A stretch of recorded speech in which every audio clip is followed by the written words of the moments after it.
Hola, ¿qué tal? Buenas tardes. Estoy muy feliz de estar aquí presente con todos ustedes. Sean bienvenidas, bienvenidos. En esta ocasión tenemos a dos maravillosos artistas que nos acompañaron en un proyecto que, tal como decía nuestra compañera Lorena, se llama Muralismo de Bordado Volumen 2, Colonial. ¿Por qué Volumen 2? Porque este proyecto inició en el año 2023, el año pasado, con la idea de generar distintas intervenciones, acciones desde la mirada de artistas contemporáneos a la colección permanente del museo. Colección que ustedes ya saben está integrada por Diego Olivera, Siqueiros, Tamayo, Orozco, Camarena, Lozano y Montenegro. En este sentido, la mirada de estos artistas nos ayudaron también a generar distintos discursos, visiones, perspectivas que, de algún modo, contemporaneizaran el tema de la colección permanente. Entonces, sin más, quiero presentar a Julieta y a Pablo. Julieta es artista mexicana contemporánea que trabaja especialmente con el arte digital, con conceptos de memoria, identidad, archivo. Se especializa con el trabajo en espacios públicos, intentando generar nuevas miradas sobre la ocupación del espacio público y sus narrativas desde el ejercicio del poder. Entonces, de alguna manera, nos ofrece historias que subyacen a esas miradas más hegemónicas y a través de la tecnología, la performance, la instalación, la escultura, nos trae sus propuestas para indagar en torno a lo que se puede producir como posible, narrativas posibles sobre la historia de México, sobre la identidad, sobre la política, en fin. Y Pablo Martínez lleva el laboratorio de documental y de la maestría en cine en la Universidad Iberoamericana y se especializa también en el trabajo desde el audiovisual, en la memoria, el archivo y la identidad. En este sentido, trabaja con la pedagogía, el desaprendizaje, con nuevas narrativas que nos ayuden a generar visiones críticas también de la historia y por lo tanto son una dupla ad hoc, súper adecuada, maravillosa para este tipo de investigaciones. Vamos a comenzar con la tercera parte del proyecto con el cual invitamos a Julieta Gil a trabajar en el muralismo de bordado poliangular. Esta tercera parte es un audiovisual y una vez termine vamos a darles la palabra para que en conjunto conversemos sobre el proyecto. Muchas gracias.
el carácter de propio al principio de la civilización que se le ha querido dar al arte, proviene del interés que tienen las clases, individuos y grupos explotadores de las mayorías trabajadoras de hacer aparecer el arte como algo que no es tangible, como algo que depende únicamente del poderoso de riquezas, único capaz de entenderlo, único capaz de pagarlo o comprarlo, y colocar en la masa una actitud de admiración a que no puede alcanzar.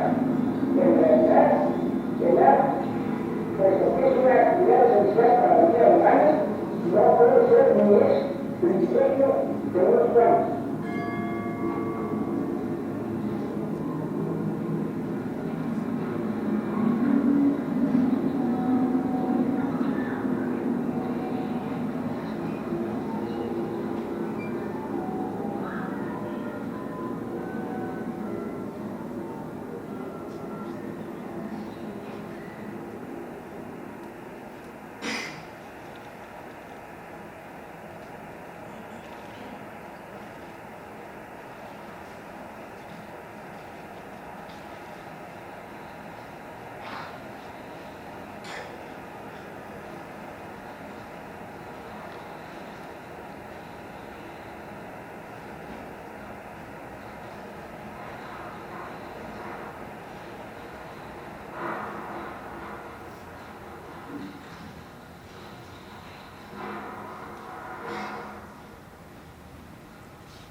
Hola, muchas gracias por venir. Este es como el tercer capítulo de una serie de 3 obras que se trabajaron para transposiciones y digamos que es el cierre, ¿no?, del proyecto. Y se enfoca, en general se enfoca en 3 murales, transposiciones. Entonces los pudieron ver de manera a lo mejor abstracta en fragmentos del video, pero tenemos a Manuel Rodríguez Lozano con La Piedad en el Desierto, a Roberto Montenegro con Alegoría del Viento y a Diego Rivera con El Carnaval de la Vida Mexicana, ¿no? Y esos fueron los 3 murales que elegimos estudiar, investigar y hacer pues estas obras. Y la razón por la cual a mí me llamaron la atención estos 3 murales fue porque originalmente no fueron pensados para este espacio y no fueron pintados aquí, sino que fueron pintados en otras arquitecturas, en otros espacios, con otros contextos, ¿no? Y posteriormente se trasladaron aquí. Y como que me volvió muy fascinante pensar en la idea de que hay fragmentos, o sea, pensándolo poéticamente, hay fragmentos de muros de otros edificios que están habitando este palacio, ¿no? Entonces como que por ahí arrancó pues la deriva, la investigación, la curiosidad y bueno, también por otro lado, yo llevaba mucho tiempo queriendo colaborar con Pablo. Habíamos platicado mucho, como siempre, de la posibilidad de hacer algo juntos y me pareció que se prestaba muy bien este proyecto para eso y pues decidí invitarlo y tuve mucha suerte porque aceptó participar, colaborar y bueno, me encantaría que Pablo también como contara un poco de pues sí, como cómo estuvo esa colaboración para él y poderles dar también como un poquito de contexto de ese proceso, ¿no?, de que fue esa colaboración. Gracias, Julieta. Brian, hola a todos, un gusto estar aquí. Pues sí, a mí también me emocionó mucho cuando Julieta me invitó. Me parece que el concepto que fuiste desarrollando desde el inicio como que abría muchas rutas de exploración y que de alguna manera fuimos caminándolas a lo largo de este mes y medio. También decir que fue un proceso de investigación un tanto como intempestivo porque se hizo en un par de meses, las 3 piezas, y eso implicaba no solo familiarizarnos con los murales, sino también con los contextos, las historias, y pues fue una suerte de arqueología, ¿no?, como de ir rastreando de dónde venían esos murales, y algunas preguntas que se abrían también y que no se podían responder, ¿no?, como cosas muy concretas, incluso en términos de dónde estaban los murales, así, que fue algo que como que al final motivó esa búsqueda. Todo lo que se quedó fuera también. Al final hay un diálogo entre la imagen, que Julieta acaba como en esta parte del modelo, y el audio, que pretenden abrir estos otros tiempos, ¿no? Como decía Julieta, que aquí viven o coexisten distintos tiempos o se superponen materialidades también que reflejan esas historias. Sí, y bueno, visualmente pueden ver que hay muchos vacíos, ¿no? Y creo que como que durante la investigación también hubo muchos vacíos, ¿no? Y se volvió muy interesante pensar justo en los vacíos de información, en los vacíos de memoria, más allá de como lo que ya vemos y lo que ya conocemos, ¿no?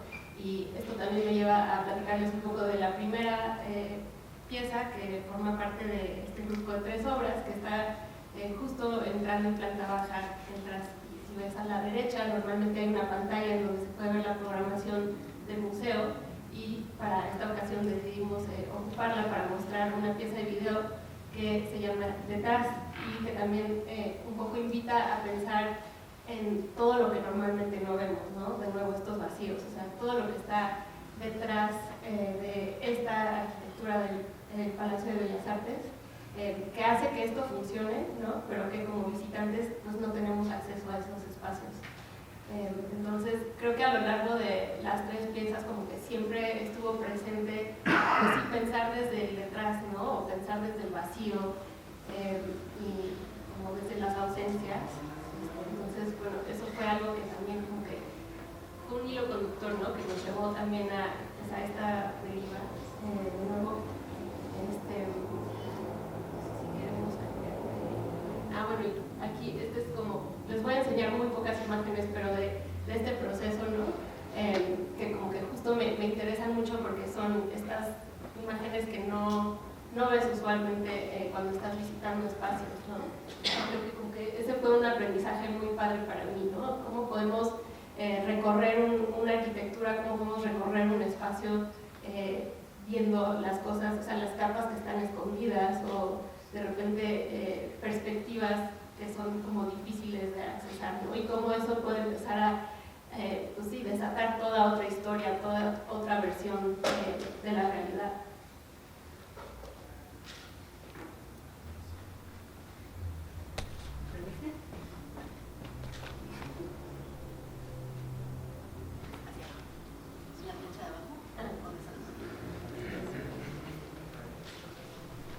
Entonces, bueno, les vamos a platicar también un poquito de, pues, no sé, experiencias, anécdotas de haber visitado estos 3 espacios, ¿no? El primero fue pues, la expenitenciaría de Lecumberri, que actualmente es el archivo, la memoria, el AGN, ¿no?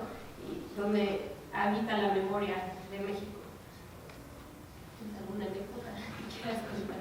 Pues quizás más general, como cada espacio tenía distintas rutas de acceso, ¿no? Como estábamos en esta labor de buscar esa presencia o tratar de rastrear las presencias de estos murales que ya no están en el espacio, incluso algunos edificios o los mismos muros pues ya no existen.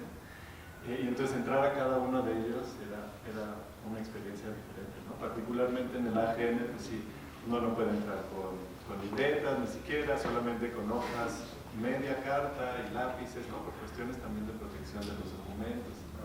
Entonces, como que esas cadenas o puertas que uno va rompiendo iba nutriendo la misma pregunta de investigación, ¿no? Porque llegábamos con esta pregunta de ¿qué pasó? Bueno, la historia del mural, porque tampoco era buscar el lugar preciso, ¿no? Sabiendo de que no estaba el lugar localizable, y en ese sentido como que íbamos encontrando otras cosas que se volvían interesantes, ¿no? Como documentos históricos particularmente. O desde, sí, o sea, inscripciones, ¿no? de compañías que se dedicaron a fundir el hierro y la herrería que aún permanece, ¿no? de Lecumberri. Otra cosa que fue muy interesante fue hablar con los bibliotecarios. Es impresionante la cantidad de información que tienen albergada en su mente, lo que nos podían como contar y redactar, pero bueno, sí fue una especie de misterio porque no se sabía realmente el muro o dónde se ubicaba exactamente el mural que pintó Manuel Rodríguez Lozano en Lecumberri cuando estaba preso, ¿no? Entonces, La Piedad en el Desierto es el mural que pintó Rodríguez Lozano, que está aquí, y bueno, los 4 meses que estuvo preso en Lecumberri los dedicó a pintar esta imagen. Y también es muy diferente pensar en ver ese mural en su contexto original, ¿no? O sea, creo que era en el hospital que se encontraba dentro de Lecumberri, pero muy distinto ver ese mural ahí, ¿no? Justo con el contenido de esa imagen, que verlo en un palacio, ¿no? Entonces también como que nos empezó a llevar a pensar en estas preguntas, ¿no? Sí, justo como las funciones de la imagen según el lugar y también del acto de creación, o sea, cómo sucede el acto de pintar el mural en ese lugar, quién lo provoca. En el caso de Rodríguez Lozano, como es una cuestión más íntima, por estar ahí. En el caso de Diego Rivera es una comisión, ¿no? Entonces, bueno, también en el caso de Montenegro, pero comisiones muy distintas, ¿no? Además, uno para un hotel, otro para un colegio, con una incluso idea de nación, ¿no?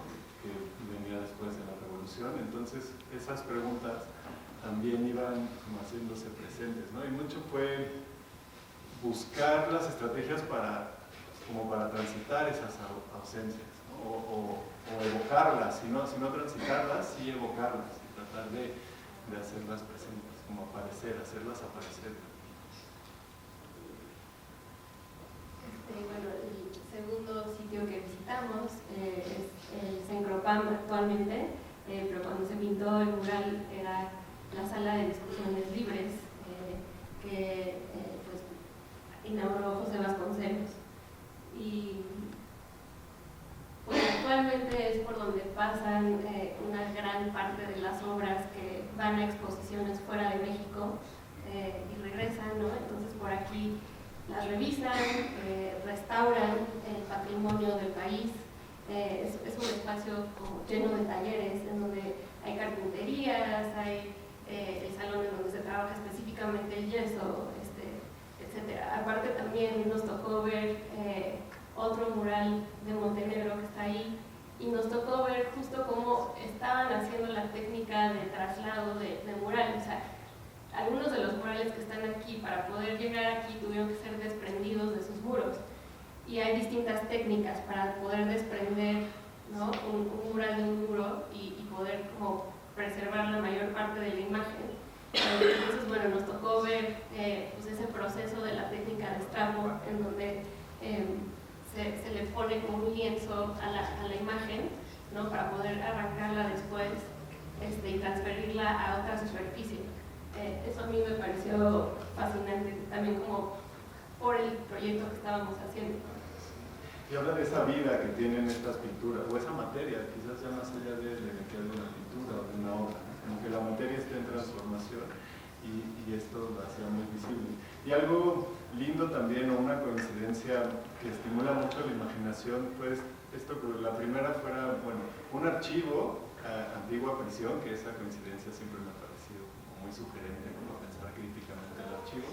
Y después pues sí, un colegio, pero que ahora es un centro de restauración, ¿no? Porque también tiene que ver con la preservación de la memoria, con la conservación, qué se conserva, qué no se conserva, que ponen las preguntas que me compartías también al inicio, ¿no? Esto que hacías de los años que más o menos tardaron, que era como 27 o entre 24 y 27 años en ser trasladados de un muro a otro, ¿no? ¿Por qué se preserva una obra?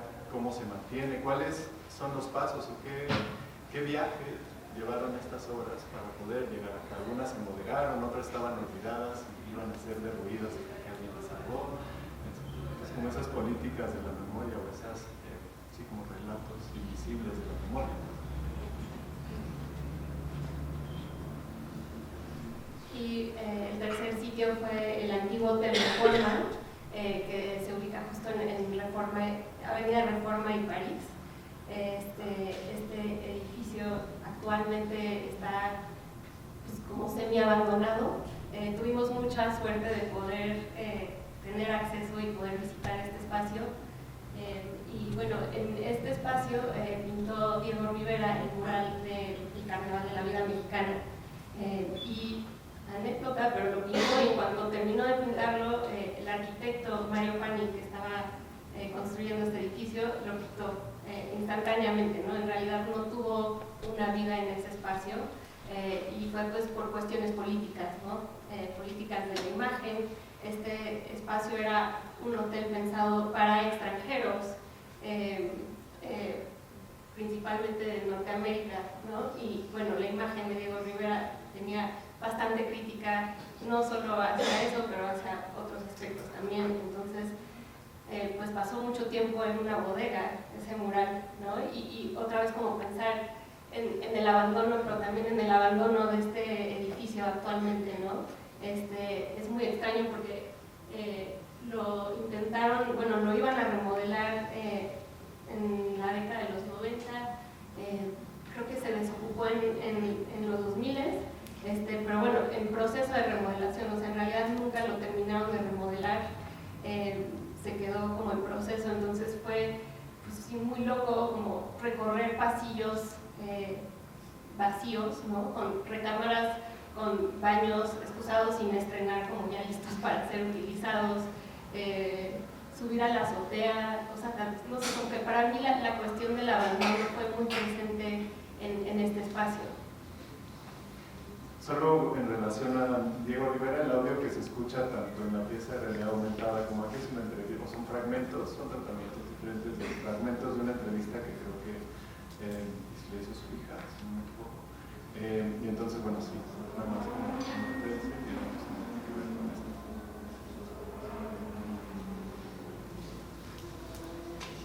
Y bueno, regresando como también a esta idea de sea, el sitio en donde se pinta el mural, ¿no?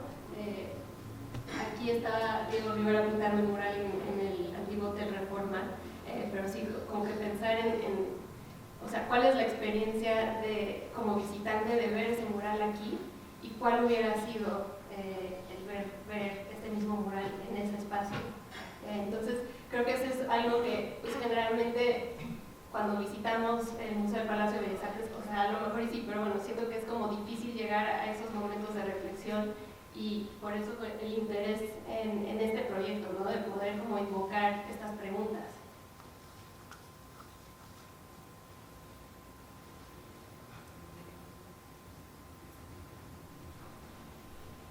Y bueno, este es Rodríguez Lozano pintando la piedra en el desierto en Lecumberri. Bueno, o sea, como que no tenemos suficientes imágenes ni perspectivas realmente para tener el contexto, ¿no? Pero entonces solo podemos imaginar lo que fue para él estar preso, ¿no? Y lo que fue también para él el poder dedicarle ese tiempo a crear una obra, ¿no? O sea, quizás hizo que esta experiencia fuera un poquito menos difícil. Sí, y a veces sí parece que esas imágenes cargan la energía de los lugares, ¿no? Por eso pensábamos mucho en estas funciones de la imagen en el lugar, pero también de el artista como alguien que genera las imágenes para estos lugares, o quien se enfrenta a ellas, ¿no? Como el contexto, quizás si estás enfermo en una prisión, sería la motivación también de la temática de esta pintura, pues es muy diferente la relación a que si estás un sábado pasando por Bellas Artes, ¿no? Entonces esas funciones como que se hicieron presentes, aunque al final tampoco es que las ahondáramos, ¿no? Teóricamente, conceptualmente, solo como que ahí estaba todo el tiempo. Y bueno, esta imagen la quería compartir porque cuando fuimos a Lecumberri, ¿no? O sea, nos enseñaron planos originales antiguos, ¿no? Y ahí nos trataban de enseñar como por la información que tenemos, creemos que pudo haber sido que se ubicaba en este espacio, ¿no? Y como que desde ahí yo empecé a sentirme como una especie de detective y creo que como que cambió mucho para mí el proceso de investigación y de creación. Y es un aprendizaje que me llevo de este proyecto. Si tú vas a un sitio haciéndote una pregunta, no importa si vayas a obtener la respuesta, pero eso va a hacer que tú recorras ese espacio de una manera mucho más rica. Vas a encontrar a lo mejor historias que no hubieras ni pensado, vas a ver esquinas que no hubieras volteado a ver, ¿no? Entonces como que para mí fue un gran aprendizaje como el jugar al detective, abre la imaginación. Como descubrir esas otras rutas que no anticipaba, ¿no? Como que no puedes anticipar todos esos caminos que sí.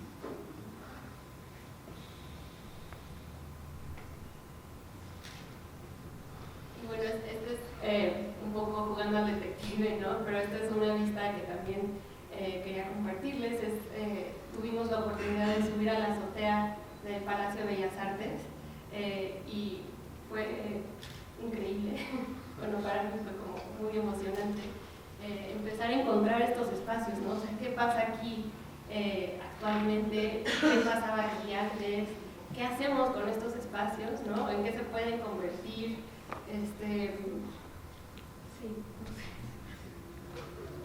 Sí, porque al final es difícil relacionar quizás en el contexto de esta foto con el palacio, ¿no? Porque el imaginario se opone de alguna manera a imágenes como estas, pero también nos habla de, no solo creo los lugares, sino las energías que dan vida a un palacio como este, ¿no? Que pareciera tan frío, tan imponente, tan monumental, pero de entrada hay un montón de personas todos los días trabajando en muchas áreas del museo. Entonces, y sucede igual en todos los otros sitios, ¿no? Hablábamos pues, de toda la gente que estuvo guiando por estas memorias.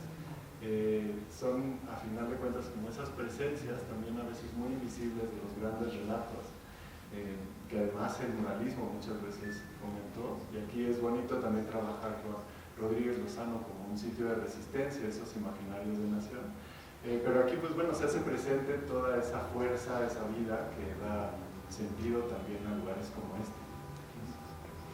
Fue muy bonito. Y bueno, esta es la última imagen que quería compartir, que también vimos en la azotea.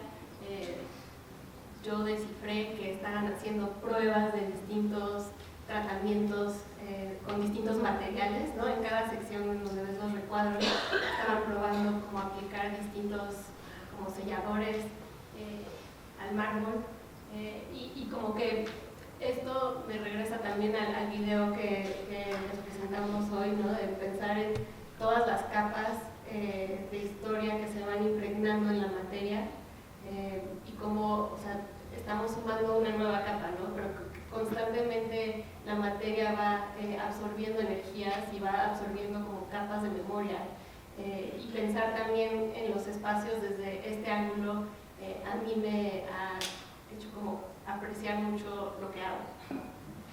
Y también tiene mucho que ver con cómo te presentaba Brian, como el poder de la especulación, ¿no? en el acercamiento a estos sitios de memoria, es decir, no solo es una confirmación de la historia del mural y encontrar precisamente el muro, sino imaginar todas las posibilidades, en este caso que giran alrededor de esas tres obras, ¿no? Pero esta mirada hacia el futuro, hacia lo posible, creo que también motivó mucho esta búsqueda constante que estuvimos haciendo en estos meses.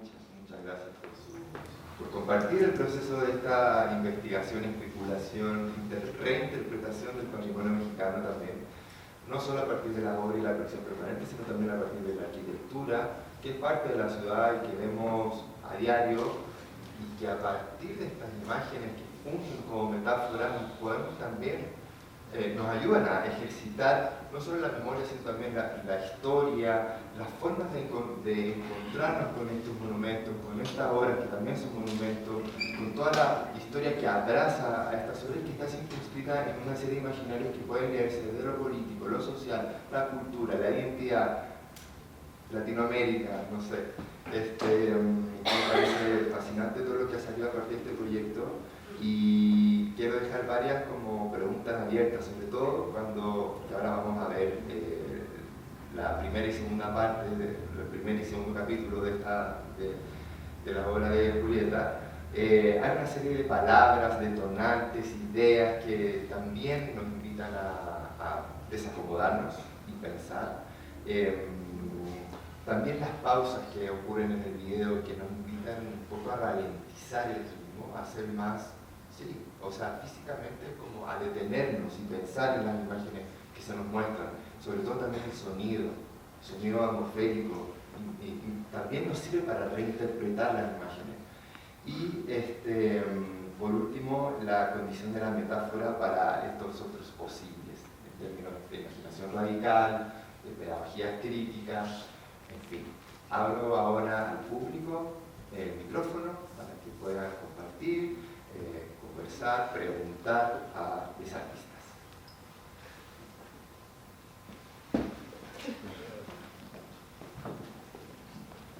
Hola, buenas noches a todos. Felicidades por el proyecto, la verdad me pareció muy interesante. Y ahora que los escuchaba, me llama la atención esta relación o tensión, no sé cómo llamarla, entre lo que es la memoria, la sensibilidad de los espacios, de estas pinturas, de estos murales, con la historia anticuaria, ¿no? Esa historia que es rígida, que es de datos, de fechas concretas, y con la memoria que implica más la sensibilidad y la relación con los espacios, ¿no? Entonces, ¿cómo ustedes concilian, relacionan o tensan esas dos visiones de la historia? Y felicidades. Muchas gracias.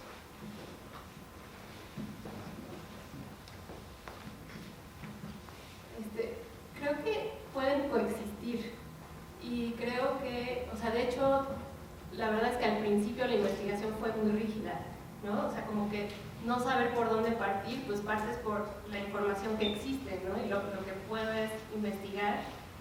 Entonces sí empezó como en un proceso mucho más rígido. De repente empecé a encontrarme más en el chisme, o sea, de repente empecé a pensar en como conexiones, ¿no? O sea, Rodríguez Lozano era muy amigo de Antonieta Rivas Mercado, pero Vasconcelos y Antonieta pues, fueron amantes, ¿no? Pero Vasconcelos y Montenegro, ¿no? Entonces como que creo que eso me empezó a sacar ya de la rigidez y a disfrutar más también otros aspectos, ¿no? de lo que es la investigación, o sea, empezar a pensar más en, pues sí, por decirle algo, el chisme, ¿no? Y ya de ahí a habitar estos espacios o lo que queda de estos espacios, ¿no? Y habitar las ausencias, o sea, como que no te queda mucho más que pues agarrarte de la imaginación, ¿no? Y de lo sensible. Entonces, creo que sí, como que coexistieron, creo que empezó desde un lugar más rígido y se fue abriendo en el proceso. Porque es una suerte de agrietamiento, ¿no? Como están estos discursos, o son las primeras puertas que te encuentras en este caso para las historias de estos murales. Y de la misma manera hay que ir como despegando y viendo que está atrás. Porque al final la memoria es una facultad encarnada, ¿no? O sea, como que se vive en ese sentido. Y quizás ya estos entendimientos de la historia, pues, por lo menos desde la imagen, del sonido, de los recursos estéticos, también sugieren una fragmentación, una multiplicación del relato, ¿no? No hay un solo relato, sino hay múltiples relatos. Entonces esta perspectiva como de desdoblamiento, y creo que por la misma tecnología de la realidad aumentada es muy clara la intervención, es una intervención a estos relatos, desde el espacio, desde el discurso, pero también desde pues, solamente lo sensorial. No debemos de pasar por una reflexión tan informada, quizás, históricamente, para poder percibir esas presencias, ¿no? En realidad, incluso los nombres no serían importantes en este caso, ¿no? Es más o menos como siempre va a haber como una rigidez en los procesos de memoria, ¿no? Y las prácticas que constantemente están tratando de...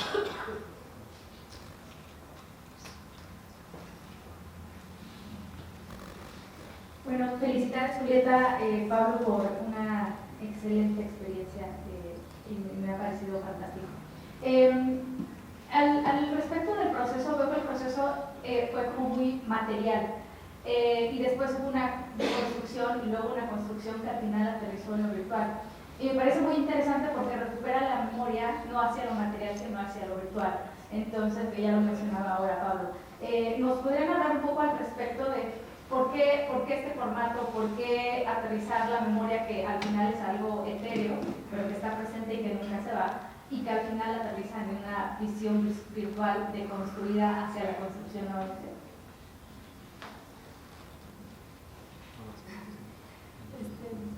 Pues creo que la verdad es que yo siempre desde ahí he trabajado y en mi experiencia lo que me ha permitido a trabajar como en estas traducciones, ¿no? De lo físico a lo virtual, de lo virtual a veces otra vez se materializa, a veces se queda en un estado más visual, es que como que la información se empieza a desintegrar y eso como artista a mí me da la posibilidad de reconfigurarla, ¿no? O de deformarla, alterarla, jugar con la ficción. Y sí, o sea, creo que lo virtual, las herramientas digitales se prestan mucho para esto. También es muy interesante para mí trabajar con estas herramientas pues, de escaneo en 3D, de fotogrametría, trabajar con ellas de manera imperfecta, o sea, nunca llego, no sé, pocas veces o dependiendo del proyecto, pero no aspiro a llegar con el mejor equipo, la mejor cámara, obtener la réplica perfecta de lo que es físico a lo que es virtual. Al contrario, o sea, me gusta trabajar con el error, me gusta trabajar con mi cuerpo, con lo que yo puedo alcanzar a ver con mi teléfono y lo que eso va a capturar. Y eso como que cambia la experiencia, ¿no? Ya desde ahí ya empieza a haber una traducción y una deformación de la información. Creo que esto es bien revelador porque a veces pensamos que la producción de arte tecnológico requiere un montón de recursos, ¿no? Y creo que es casi una ética, se podría decir, que me parece sí compartimos. Y aquí quizás solo el diálogo y la colaboración sí implicó también buscar soluciones, por ejemplo desde el sonido, que dialogaran con ese tratamiento de las imágenes, ¿no? Entonces sí son sonidos atmosféricos, pero hay una manipulación constante de sentido. De pronto suena un viento, pero es una atmósfera quizás de bellas artes superaletales, ¿no? cosas así que nos hablan de esos espacios y una materialidad que se registra, pero que después es plástica también, ¿no? Y hay como esas nuevas materialidades que nos permiten relacionarnos con el espacio desde otro lugar.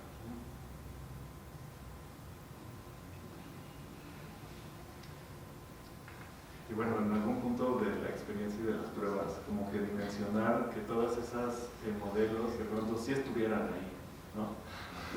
O sea, ¿qué implicaría tener un pedazo escultórico así como todo el cubo, ¿no? Como que sí, también se imagina uno esa intervención de movimiento. También decir que esa tecnología permitió acceder a los edificios de forma como muy eficiente, rápida, porque de otro modo hubiera sido muy diferente el proyecto, ¿no? Sí. ¿Alguien más quiere comentar? Felicitar. Pues ya que nadie se anima, yo estaba esperando otras 2 o 3 partes. A mí, soy Raúl Cavazos Corona, yo hago investigación independiente en la fotografía del cine y la verdad les felicito mucho.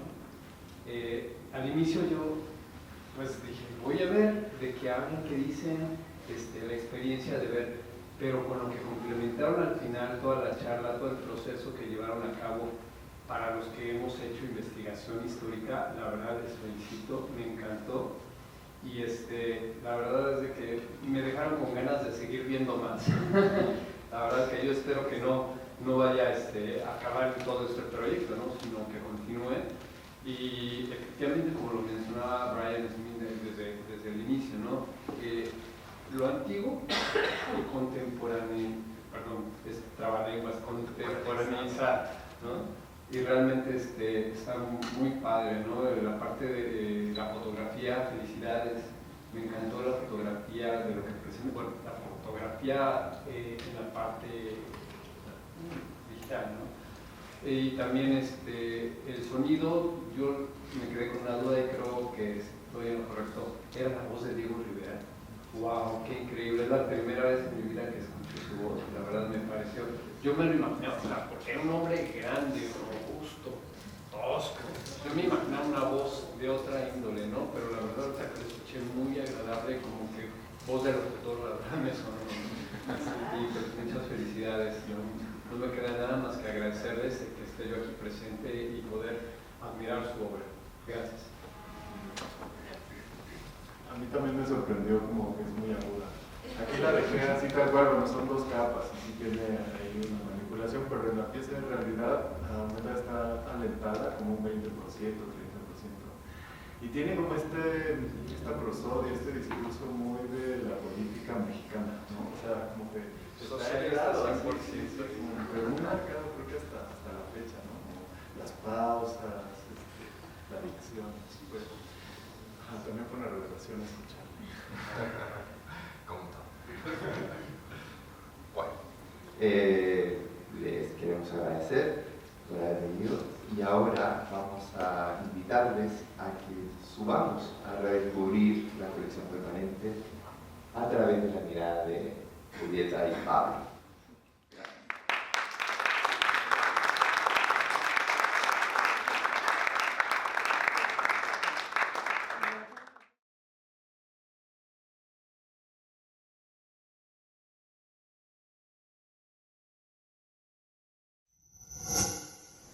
Gobierno de México.